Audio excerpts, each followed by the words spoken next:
तो चलिए हम लोग एक्सरसाइज के लास्ट क्वेश्चन को हम लोग सॉल्व करेंगे।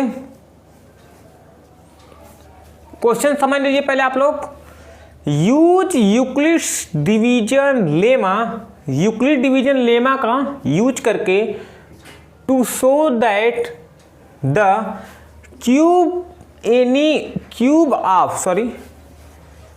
Cube of any positive integer, किसी भी पॉजिटिव इंटीजर का cube is of the form 9m+1 और 9m+8 के रूप। बिल्कुल जो भी पिछला क्वेश्चन आपने देखा है सेम ऐसे ही क्वेश्चंस हैं। तो वीडियो को पॉज कीजिए और खुद से एक बार ट्राई लीजिए, सॉल्व करिए। कर लिया सॉल्व कर लिया, सॉल्व करें। ओके सर, हम सॉल्व करें या ना करें आप देख नहीं रहे हैं। ओके ओके ओके, ठीक। तो यहाँ पर सबसे पहले ऐसे क्वेश्चंस में हम लोग क्या करते हैं कि यहाँ पर कह रहा है कि एनी पॉजिटिव इंटीजर का क्यूब कीजिए। तो एनी पॉजिटिव इंटीजर सबसे पहले वो हो क्या सकता है, तो हम मान सकते हैं उसको ए जनरल टर्म्स में। तो let A be any positive integer and B equal to क्या मानेंगे आप, क्या माना जाएगा 9। जी हाँ 9 भी आप मान सकते हैं, लेकिन यहां पर 3 से काम चल जाएगा, क्योंकि जब 3 का हम लोग क्यूब करेंगे तो 3 3 जा 9 और 3 3 जा 9 और 9 3 जा 27 मिल जाएगा, उसमें से 9 काम ले सकते हैं। तो आराम से हमारा ये काम बन जाएगा। इसीलिए हम लोग यहाँ पर बी इक्वल टू 3 ही मानेंगे, ज़्यादा इससे ऊपर नहीं जाने वाले हैं। अब देखिए ए और बी का मतलब 3, इन दोनों का यूज करके हम लोग यूक्लिड डिवीजन लेमा को अप्लाई करने वाले हैं। तो सबसे पहले क्या आने वाला है, तो हम लोग यहाँ पर टाइल ए हमारा डिवाइडेंट है और हमारा 3 जो है डिवीजन है। डिवाइड करें तो 3 क्यू मान लीजिए क्यू बार जाएगा, इन दोनों का मल्टीप्लाई 3 क्यू माइनस किया तो यहाँ पर हमको रिमाइंडर में आर मिलने वाला है। तो अब क्या करेंगे, अब यूक्लिड डिवीजन लेमा को अप्लाई करके इस स्टेटमेंट को लिखेंगे, वेरीफाई करेंगे। क्या लिख सकते हैं, तो पहले डिवाइडेंट, तो सबसे पहले यहाँ पर लिख दें applying Euclid division lemma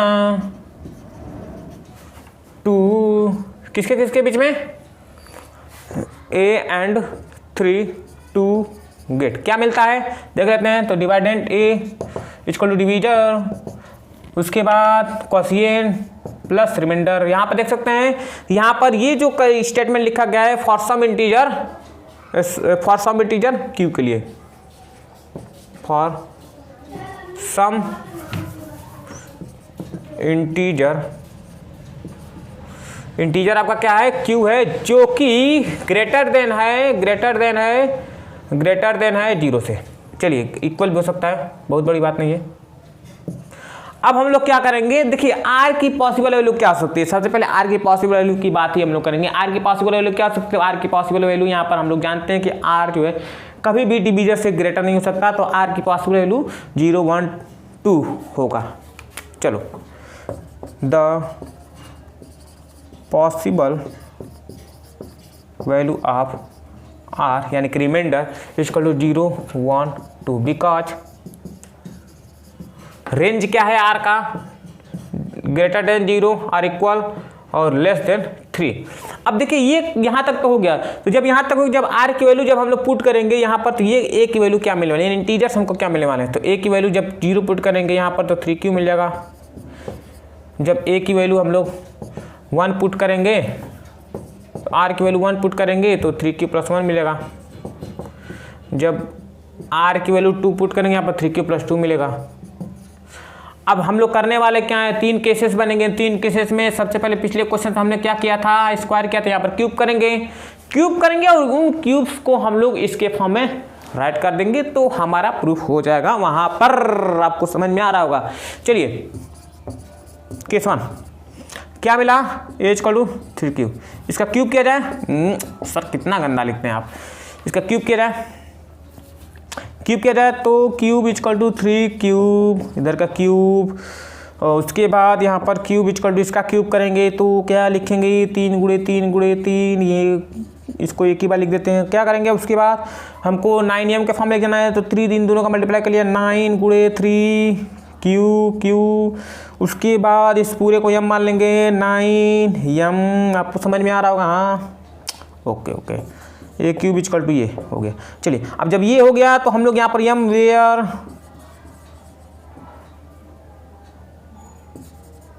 m equal to क्या है, m इक्वल टू 3q का क्यूब। समझ में आया? चलिए केस 2। अरे सर हम लोग कर लेंगे एक बार देख लो। तो हम लोग second A equal to 3q + 1। क्या करना है, इसका क्यूब करना है। अब यहाँ पर गाड़ी फंस जाएगी। आपको क्यूब आता होगा तो नहीं फंसेगी, नहीं तो फंस जाएगी। चलिए गाड़ी को निकालते हैं हम लोग दलदल से। सबसे पहले आपको a + b का होल क्यूब बता देते हैं। a + b का होल क्यूब क्या आता है, a cube plus b cube plus 3a² b plus 3b। चलिए ab² लिख देते हैं। ठीक, हम लोग कंपेयर करें a equal to a, b equal to a। चलिए एक्सप्लेन करें, इधर भी क्यूब किया जाए। a क्यूब इक्वल टू यहाँ पर क्या मिलने वाला है, तो इसका क्यूब प्लस इसका b का क्यूब प्लस 3a² b। तो 3a का मतलब ये है और इसका स्क्वायर भी करना है और b का मतलब 1 प्लस 3a का मतलब ये हो गया और b का मतलब 1 हो गया। चलिए हो गया। अब क्या करें, सिंपली सॉल्व करें इसको क्या लिखेंगे आप समझ सकते हैं। इसको तीन बार लिखने से अच्छा है, इसको 3 बार लिखने से अच्छा 3 3 जा 9 लिख लें और एक 3 को यहाँ पर लिख लें। समझ में आ रहा है बात? 3 3 जा 9 लिख लें इसको और एक 3 को यहाँ पर लिख लें। 2 को 3 इसमें खत्म, 1 को 3 इसमें खत्म और बाकी का जो क्यूब बचा है उस पर क्यूब प्लस क्यूब 1 को बाद में लिखेंगे। यहाँ पर 1 का क्यूब है तो 1 आएगा, 1 का क्यूब का 1 ही आता है। 1 गुण 1 बाद में लिख लेंगे। अब यहाँ पर देख लेते हैं, देखिए स्क्वायर है यहाँ पर, तो स्क्वायर इस पर 3 3 जा 9 बाहर लिख लिया और ये इस पर जो स्क्वायर आएगा उसको इसके साथ लिख लेंगे 3q मल्टीप्लाई का सिंबल। अब चलिए आगे।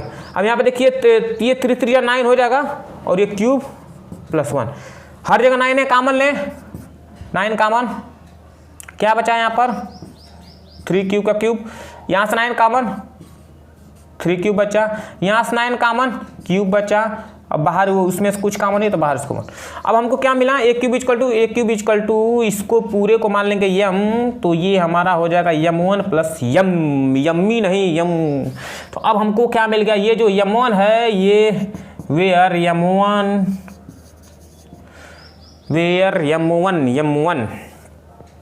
m1 इक्वल टू ये पूरा हो जाएगा 3q प्लस क्यूब। इसी को हमने वो m1 माना था पूरे को। अब देखिए 9m1 प्लस 1 आ गया इसके फॉर्म में। अब यहाँ पर ये m है, यहाँ पर m1 है, इससे कोई फर्क नहीं पड़ने वाला है। ये जो m1 है वो इसी का काम करने वाला है, क्योंकि ये भी एक प्रकार का इंटीजर है, ये भी एक प्रकार, ये फिक्स इंटीजर नहीं है, ये भी फिक्स इंटीजर नहीं है, तो हम कह ही नहीं सकते हैं। बात समझ रहे हैं? चलिए अब हम लोग अगला देख लेते हैं, इसको मिटा दें। केस 3 में हम लोग इसका क्यूब करने वाले a equal to 3q plus 2 cube करें, क्यूब किया जाए। चलिए क्या होगा, इसका क्यूब कर रहे हैं हम लोग, तो क्यूब करेंगे तो a का क्यूब प्लस b का क्यूब। देखिए लास्ट में 8 लाना है हमको, यहाँ 9m प्लस 8 इसके फॉर्म लाना है।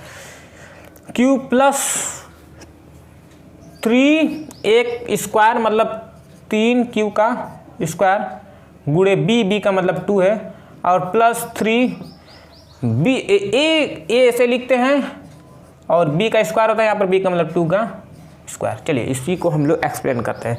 तो क्या मिला हमको यहाँ पर, जब इसको लिखेंगे तो इसको लिखेंगे, इसमें से 3 को 3 है तो 2 को 3 को ऐसे 9 कर लिया और 1 को 3 यहाँ पर ऐसे हो गया, यहाँ पर ये क्यूब का क्यूब प्लस ये 2 को जब 3 लिखेंगे 2 इंटू 2 इंटू 2 तो 2 2 जा 4 2 जा 8 आ जाएगा। 8 को लास्ट में लिखेंगे, दिमाग पर रखे रहिए आप। और देखिए 3 3 जा 9 लिख दिया और ये क्यूब का स्क्वायर। और ये जो 3 बचा है इसके आगे लिखेंगे, क्योंकि इसको हम लोग कॉमन 9 को आगे लिख दिया हमने और 3 को बाद में लिखेंगे 3 और इसको क्यूब को ले लेंगे स्क्वायर। अब उसके बाद यहाँ पर देखिए 3 3 जा 9 कर लेंगे 3 3 जा 9 कर लेंगे, पहले 9 कर लिया, बाकी 2 2 जा 4 इसके साथ, और लास्ट में जो बचा था 8 उसको हमने लिख दिया। ठीक, अब देखिए इस सब हर जगह से 9 कॉमन, 3 क्यूब, ये 9 कॉमन है तो 3 क्यूब स्क्वायर, प्लस यहाँ से 9 कॉमन है तो 4 क्यूब, और यहाँ पर 4 क्यूब, ये प्लस हमारा 8 है तो लास्ट में हम लोग उसमें से कुछ कॉमन नहीं लिए तो 8, हम लोग इसको कुछ मान लें, चलिए इसको m2 मान लेते हैं 8। तो इस तरीके से हम लोग देख सकते हैं कि ये भी कंडीशन आप सेटिस्फाई कर चुके हैं। m2 इक्वल टू आपको मिल चुका है 3 cube plus 3 cube square, 3 cube plus 3 cube square plus 4 cube.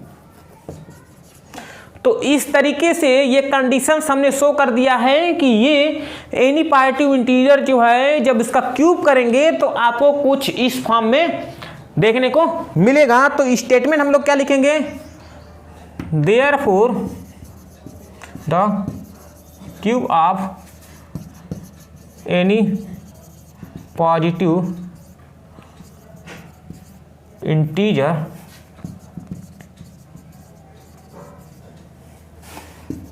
Is of the form, किसके किसके फॉर्म में होता है, तो 9m